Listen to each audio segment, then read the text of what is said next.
International Islamic university ویسی ہی خوبصورت اور پرسکون تھی جیسی وہ چھوڑ کر گئی تھی۔ لہلہاتا سبزہ، کشادہ سڑکیں اور کیمپس کے سرخ اینٹوں والا بلاکس۔ کیمپس میں رش بہت کم تھا۔ وہ بنا کچھ دیکھے سیدھی ڈاکٹر ابراہیم حسن کے آفس آئی تھی۔ خوش قسمتی سے اسے ان کا نمبر مل گیا تھا اور چونکہ وہ ان کی ایک اچھی اسٹوڈنٹ تھی اس لیے انہوں نے ملاقات کا وقت طے کر لیا تھا۔ السلام علیکم سر۔ اجازت ملنے پہ ان کے آفس میں داخل ہوتے ہوئے وہ بولی۔ وہ معمر مگر پروقار سے استاد تھے۔ مسکراتے ہوئے اس کے لیے اٹھے اور وعلیکم السلام کہتے ہوئے سامنے کرسی کی طرف اشارہ کیا۔ بہت شکریہ، آپ نے ٹائم دیا۔ میں کچھ پریشان تھی، سوچا آپ سے ڈسکس کر لوں، شاید کوئی حل نکل آئے۔ کرسی کھینچتے ہوئے اس نے وہی بات دہرائی جو فون پہ کہی تھی۔ اپنے سیاہ عبایا اور نفاست سے لیے گئے نقاب میں وہ بہت تھکی تھکی لگ رہی تھی۔ شیور، آپ بتائیے، چائے لیں گی یا؟ نہیں سر، پلیز کچھ بھی نہیں، بس میں بولنا چاہتی ہوں، مجھے ایک سامع چاہیے۔ انہوں نے سمجھ کر سر ہلا دیا۔ وہ منتظر تھے۔ حیا ایک گہری سانس لے کر ٹیک لگا کر بیٹھی، کوہنیاں کرسی کی ہتھی پہ رکھے، ہتھیلیاں ملائے، وہ پلیٹینیم کی انگوٹھی انگلی میں گھماتے ہوئے کہنے لگی۔ میں جانتی ہوں کہ ایک مسلمان کا بہترین ساتھی قرآن ہوتا ہے اور اسے اپنی تمام کنسولیشن ہدایات اللہ تعالیٰ سے لینی چاہیے، اپنا مسئلہ صرف اللہ کے سامنے رکھنا چاہیے۔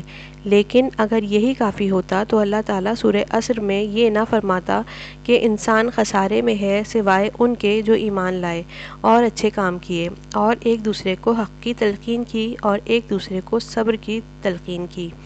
سر، یہ جو وتواصوا بالصبر ہوتا ہے نا، یہ بندے کو بندے سے ہی چاہیے ہوتا ہے، خصوصاً تب جب دل میں مکڑی کے جالے بن جائیں۔ انہوں نے اس بات میں سر ہلایا۔ کرسی پہ قدرے آگے ہو کر بیٹھے وہ بہت توجہ سے اسے سن رہے تھے۔ آپ مجھے جانتے ہیں، آپ کو معلوم ہے کہ میں ہمیشہ سے ایسی نہیں تھی۔ میرے لیے دین کبھی بھی لائف اسٹائل کا حصہ نہیں رہا، پھر بھی میں ایک بری لڑکی کبھی بھی نہیں تھی۔ ہر انسان اپنی کہانی خود سناتے خود کو مارجن دے دیا کرتا ہے، شاید میں بھی دے رہی تھی، پھر بھی بے شک حجاب نہیں لیتی تھی، مگر لڑکوں سے بات نہیں کرتی تھی۔ میری کسی لڑکے سے خفیہ دوستی نہیں تھی۔ میں دکاندار سے پیسے پکڑتے ہوئے بھی احتیاط کرتی تھی کہ ہاتھ نہ چھوئے۔ میرا نکاح بچپن میں ہوا تھا اور میں اتنی وفادار تھی کہ اگر کبھی کسی لڑکے سے یوں ملی تو اسی نکاح کو بچانے کے لیے۔ وہ کہہ رہی تھی اور ہر لفظ سے تکلیف آیا تھی۔ دل میں چبھے کانٹے اتنی اذیت نہیں دیتے جتنا ان کو نوچ کر نکالنے کا عمل اذیت دیتا ہے۔ پھر میں باہر چلی گئی، وہاں بھی دین میرے لیے بس اتنا ہی تھا کہ میلاد اٹینڈ کر لیا اور ٹاپ قپی میں متبرکات دیکھ کر سر ڈھانپ لیا، بس ثواب مل گیا، پھر جو چاہے کرو۔ مگر پھر میں نے محسوس کیا کہ میری عزت نہیں ہے، میں نے خود کو بے عزت اور رسوا ہوتے دیکھا۔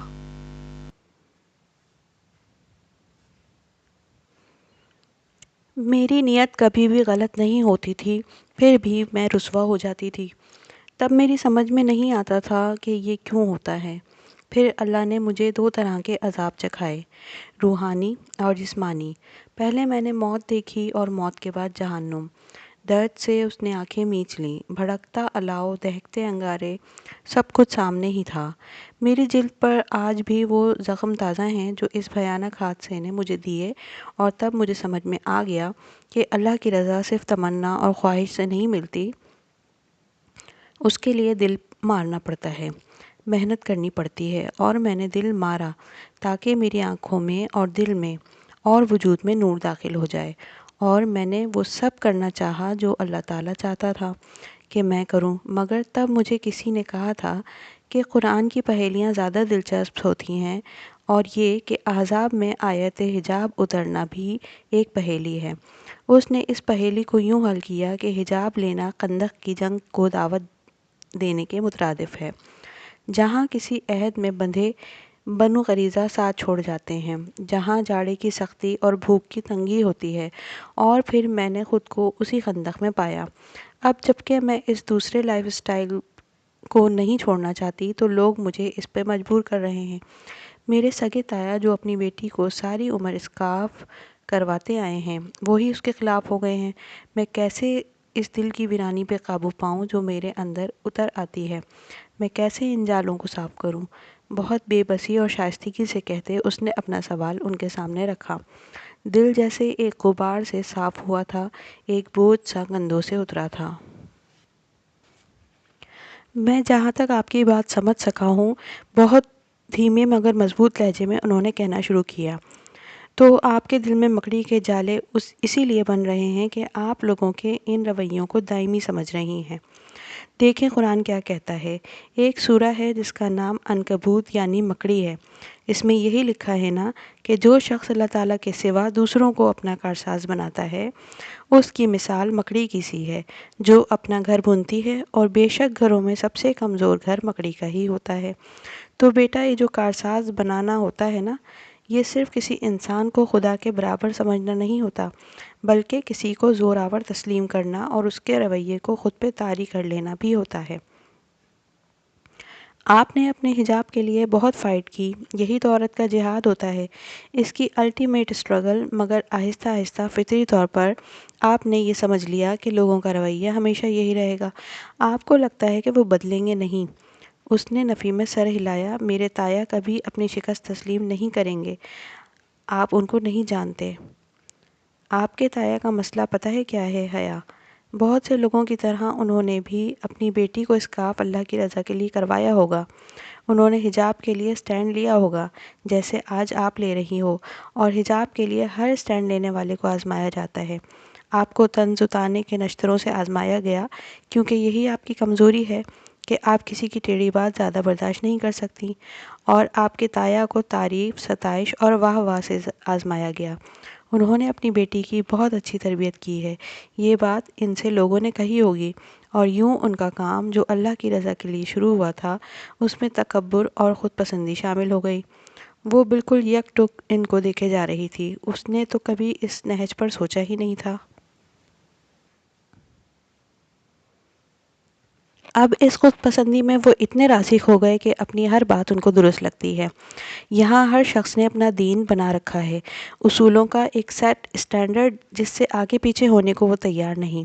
آپ کے تایا کا بھی اپنا دین ہے جو اس تک عمل کرے۔ مثلاً صرف اسکارف لے، اس کو وہ سراہیں گے، مگر جو اس سے آگے بڑھے، شرعی حجاب شروع کرے، مثلاً ان کے بیٹے یا داماد سے پردہ کرنے لگے، اس نے ان کے دین سے آگے نکلنے کی کوشش کی، نتیجتاً وہ ان کے عطاب کا شکار ہوا۔ اس نے دھیرے سے اس بات میں سر ہلایا۔ وہ جو اسے لگتا تھا کہ تایا اس کی مخالفت میں دین کے دشمن ہو گئے ہیں، تو وہ غلط تھی۔ وہ یہ سب دین اور صحیح کام سمجھ کر کر رہے تھے۔ مگر اب اس سب کا انجام کیا ہوگا؟ یہ سب کدھر ختم ہوگا؟ انا اور اپنی نیکی پہ تکبر کی یہ جنگ کیا بنے گا اس کا؟ اس کی بات پہ وہ دھیرے سے مسکرائے۔ حیا، ابھی آپ نے احزاب کی پہیلی کی بات کی، اسے آپ نے حجاب سے تشبیہ دی۔ میں نے نہیں، میری دوست نے، اس نے فوراً تصحیح کی۔ دوست؟ آپ کی دوست نے یہ سب کہا؟ خندق، بنو قریظہ، بھوک اور جاڑا، سب کی حجاب سے تشبیہ دی جا سکتی ہے، مگر پھر بھی آپ ایک آخری چیز مس کر گئی ہیں۔ کیا؟ وہ چونکی۔ کیا عائشہ کچھ مس کر گئی تھی؟ آپ نے احزاب کی پہیلی ابھی مکمل حل نہیں کی۔ آپ بس ایک چیز نہیں دیکھ رہی، وہ جو اس پہیلی کی اصل ہے، اس کی بنیاد، ایک چیز جو آپ بھول گئی ہیں۔